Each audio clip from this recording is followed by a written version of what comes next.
What if the most powerful tool for transforming your reality was deliberately hidden from you by the very institutions that claim to hold the keys to your spiritual salvation? I know that sounds like a conspiracy theory, something that couldn't possibly be true in our modern world. But stay with me here, because what you're about to discover has been buried in the shadows of religious history for nearly a century. Not because it was demonic or harmful to your soul, but because it was far too effective at giving ordinary people direct access to transformation without needing priests, pastors, or any spiritual intermediary whatsoever. There's a mental technique that exists, one so immediate in its effects that when people began using it in the early 1900s, religious authorities became deeply uncomfortable. Not because it contradicted scripture or led people away from faith, but because it demonstrated something they had worked for centuries to keep under their control: the fact that human consciousness itself has the power to reshape reality without requiring years of devotion, ritualistic practice, or submission to institutional authority. The Church understood something profound about this technique. They knew it worked. And that's precisely why it had to be suppressed.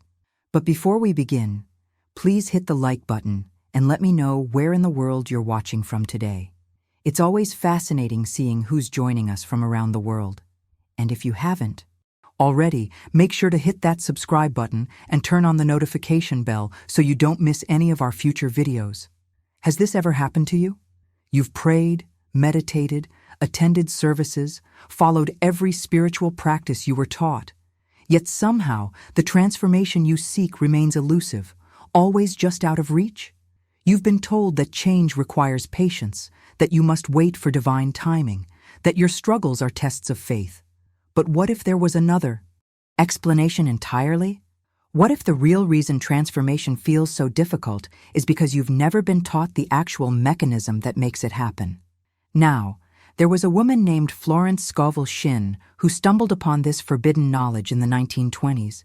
She wasn't a theologian or a scientist. She was an artist, an illustrator, someone who approached life with creative curiosity rather than rigid doctrine. And through a series of personal experiences and deep introspection, she discovered what ancient mystics had always known, but what organized religion had systematically concealed: a direct pathway into the operating system of human consciousness, a backdoor that bypasses all the traditional gatekeepers of spiritual transformation. What makes this story so extraordinary is that Florence's technique produced results that were undeniable. People would apply her method, and within days, sometimes mere hours, their entire reality would shift in ways that seemed impossible. Financial breakthroughs would materialize out of nowhere. Relationships that had been broken for years would heal overnight. Opportunities would appear as if summoned from thin air. Witnesses described these transformations as spontaneous miracles, and the consistency with which they occurred made it impossible to dismiss them as coincidence or placebo effect. But instead of being celebrated, instead of her work being studied and shared widely, something else happened. Her books were quietly removed from circulation. Her teachings were marginalized, labeled as dangerous or misleading. The gatekeepers of traditional spiritual authority recognized the threat she represented, because if people understood what she had discovered, if they realized they didn't need institutional approval or years of devotional practice to access this power, the entire structure of religious control would crumble. What you're about to discover might surprise you, because this isn't about rejecting faith or abandoning spirituality. This is about understanding the hidden mechanics that have always been there, waiting beneath the surface. Now, I want to go even deeper into this topic, because understanding what Florence actually discovered changes everything about how you approach your own transformation. She realized something that the Church had deliberately kept hidden for centuries. There's an invisible architecture in your mind, a code that's been running your life on autopilot since you were a child, making decisions, filtering perceptions, determining what you notice and what you completely miss. And here's the revelation that made religious authorities so uncomfortable. This code doesn't respond to prayer alone. It doesn't respond to willpower or forced positivity or any of the traditional methods you've been taught. It responds to something completely different, something so elegant and precise that once you understand it, you'll immediately see why it was kept secret. Your brain isn't just passively receiving reality like some neutral observer taking in what's already there. That's the illusion they wanted you to believe. The hidden truth behind the scenes is that your consciousness is actively broadcasting a frequency every single moment, transmitting based on your deepest unconscious patterns, your unexamined beliefs, the emotional residue from experiences you might not even consciously remember, and the universe, this field of infinite possibility that surrounds you, right now responds to that frequency with absolute mathematical precision, collapsing potential outcomes into your actual lived experience. You're not just observing your life, you're literally participating in creating it at a level that most people never realize exists.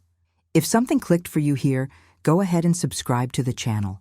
This is where we explore the deeper truths about consciousness and transformation, and I'd love to have you along for the journey.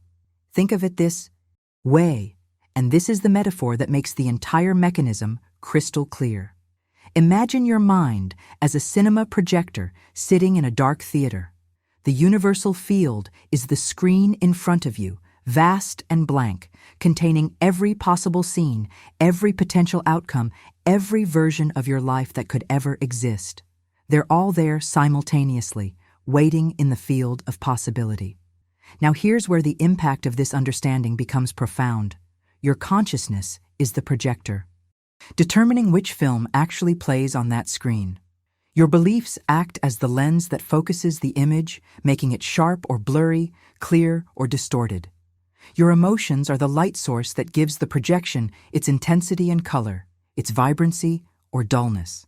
And your subconscious patterns, those programs installed during childhood that are still running in the background, they're the actual film reel loaded into the machine, playing the same scenes over and over unless you deliberately change what's been programmed. Most people never realize they're operating the projector. They sit in the audience of their own life, watching the screen, reacting to what appears there, feeling victimized by the plot, celebrating when good scenes play and suffering when difficult ones emerge, completely unaware that they're the ones determining what shows up in the first place. They see struggle projected onto the screen and accept it as objective reality. They see limitation, repeated patterns of disappointment, relationships that always end the same way, financial circumstances that never seem to improve, and they think that's just how life is for them. But the revelation that changes everything is this: the projector has access to infinite reels, infinite possibilities, the version where you're thriving, where abundance flows naturally, where relationships are effortless and fulfilling. That film exists right now in the field. It's not something you need to create from scratch or earn or become worthy of through years of devotion. It already exists. The only question is whether your internal structure, your beliefs, and emotional patterns are tuned to play that particular version, or whether you're still running the old programming, the old film, on repeat. Write in the comments, "I'm ready to change the film." The really mind-bending part is that this isn't just spiritual philosophy or motivational theory anymore. Modern science has actually caught up to what Florence understood 100 years ago, to what ancient mystics knew millennia before that, and to what the church worked so hard to suppress. There's a famous experiment that fundamentally changed physics forever, something that still makes scientists uncomfortable because the implications are so profound. It's called the double-slit experiment, and what researchers discovered shook the entire scientific establishment to its core. They were studying particles of light, photons, trying to understand their fundamental behavior. When they sent these particles through two slits without observing them, the particles acted like waves, creating an interference pattern as if they were in multiple places at once, existing as pure possibility, as potential waiting to be actualized.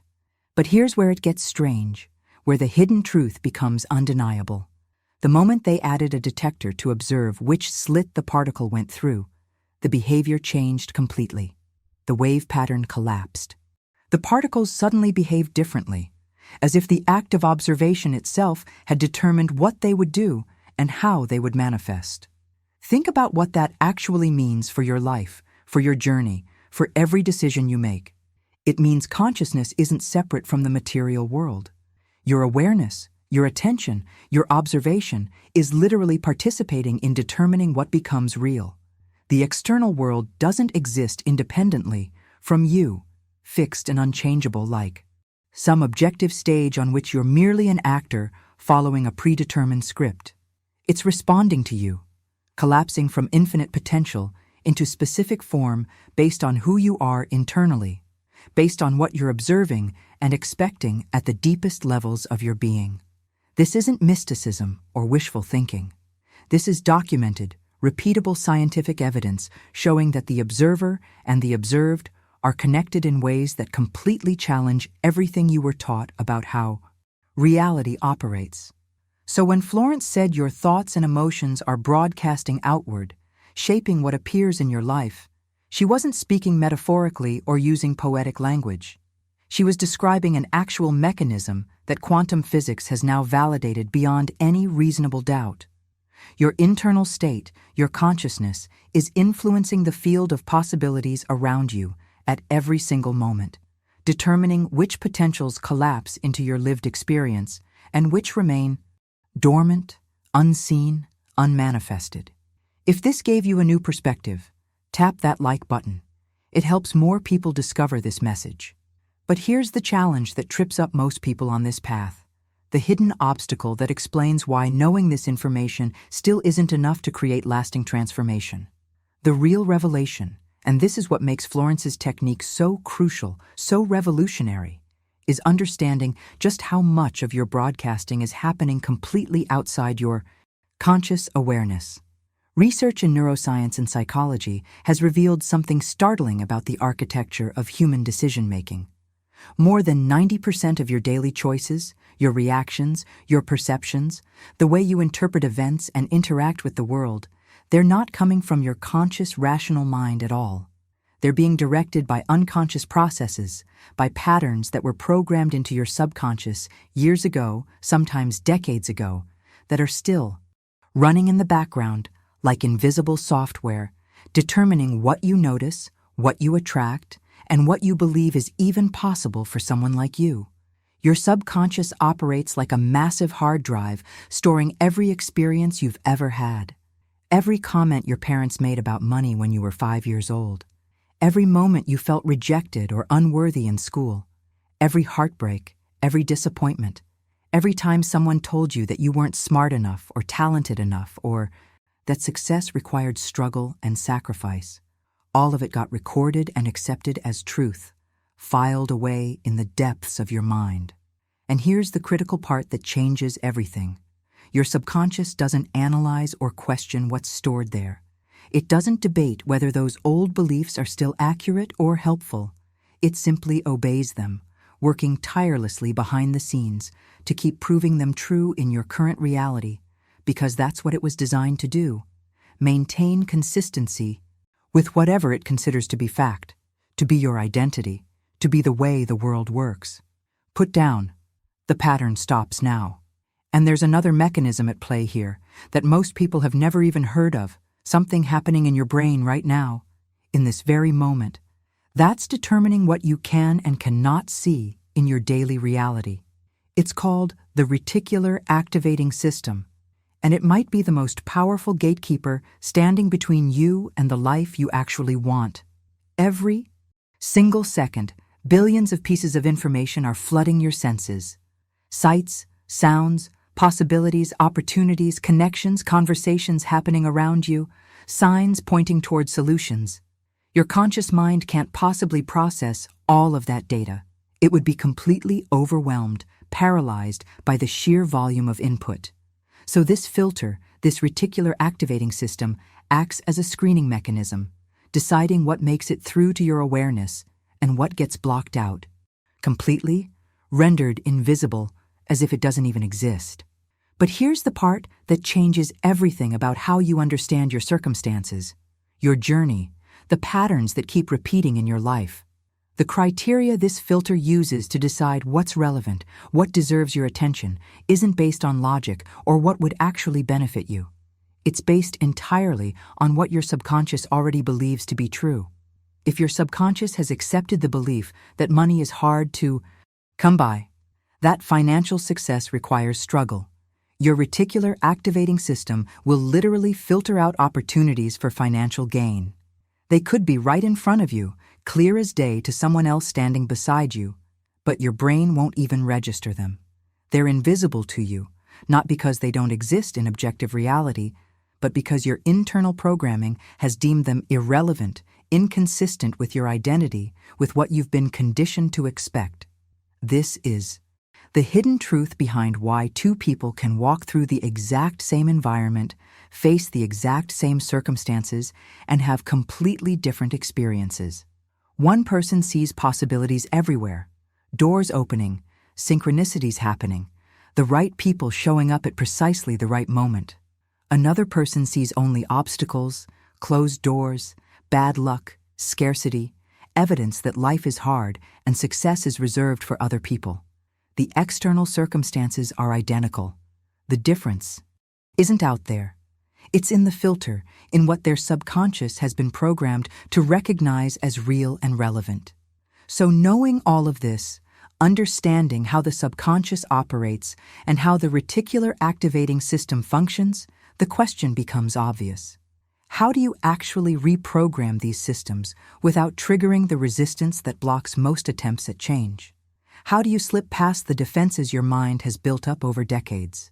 And this is where Florence discovered something so elegant, so effective, that it was eventually deemed too powerful for mainstream acceptance. She found the back door, the technique that bypasses every mental barrier you've constructed. The method is deceptively simple, and it works because of how your brain is wired at the neurological level. Instead of using affirmations or declarations that your subconscious can immediately argue with and reject, you use questions. Not just any questions, but carefully formulated ones that contain a hidden assumption woven into their very structure. When you tell yourself something like, "I am wealthy," or "I am successful," your subconscious might instantly respond with doubt, showing you all the evidence that contradicts that statement. Your bank account, your current job situation, your past failures. The resistance is immediate, and the affirmation bounces off without penetrating the deeper layers of your consciousness. But when you ask yourself a question like, "Why has it become so easy for me to attract abundance lately?" Or, "What shifted inside me that made this transformation so natural?" Something completely different happens behind the scenes.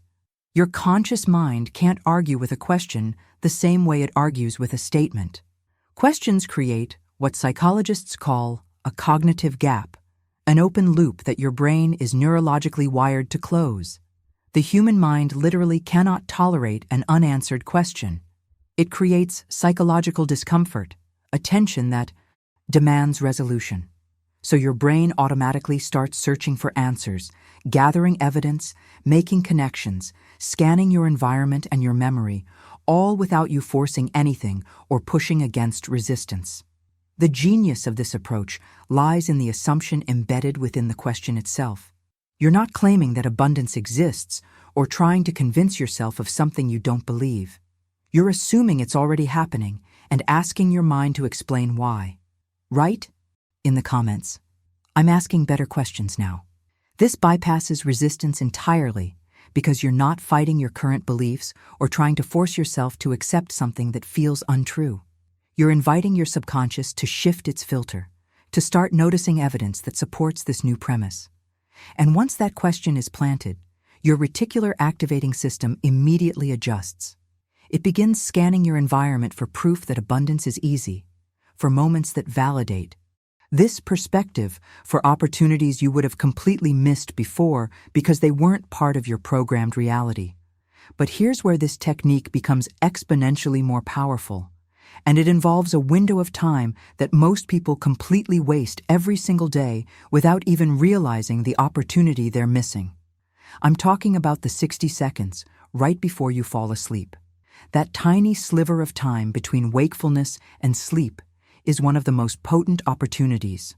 You have to directly access and reprogram your subconscious mind at its deepest levels.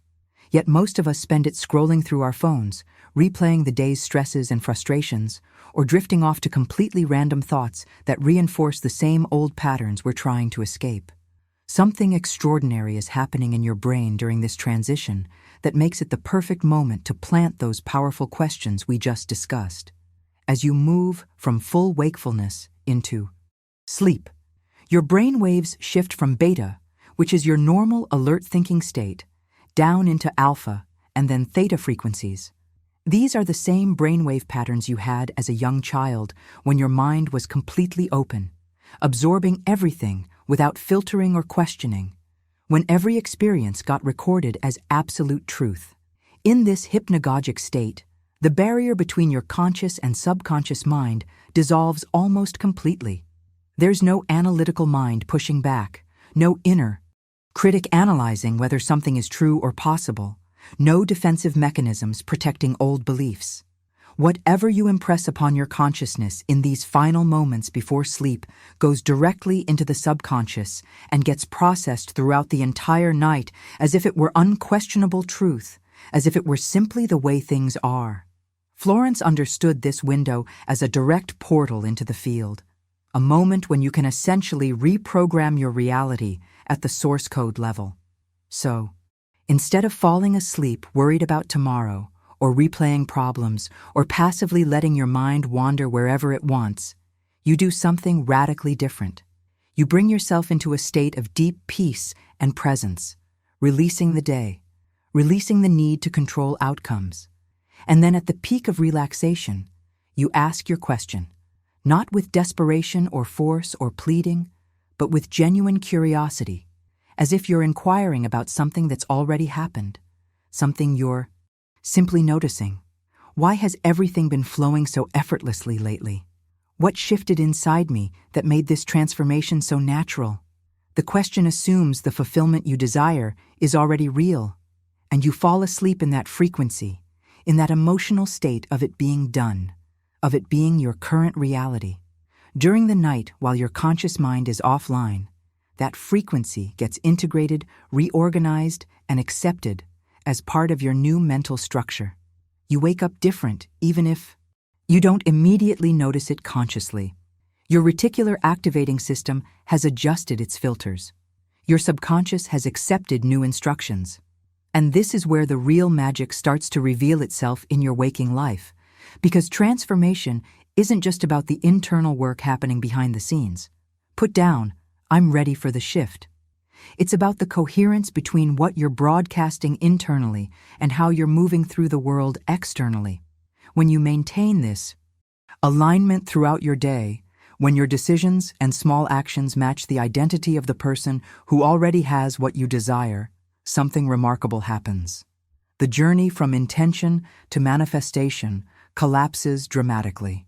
We're talking about visible shifts within 48 hours sometimes, not months or years of waiting and wondering if anything is actually changing.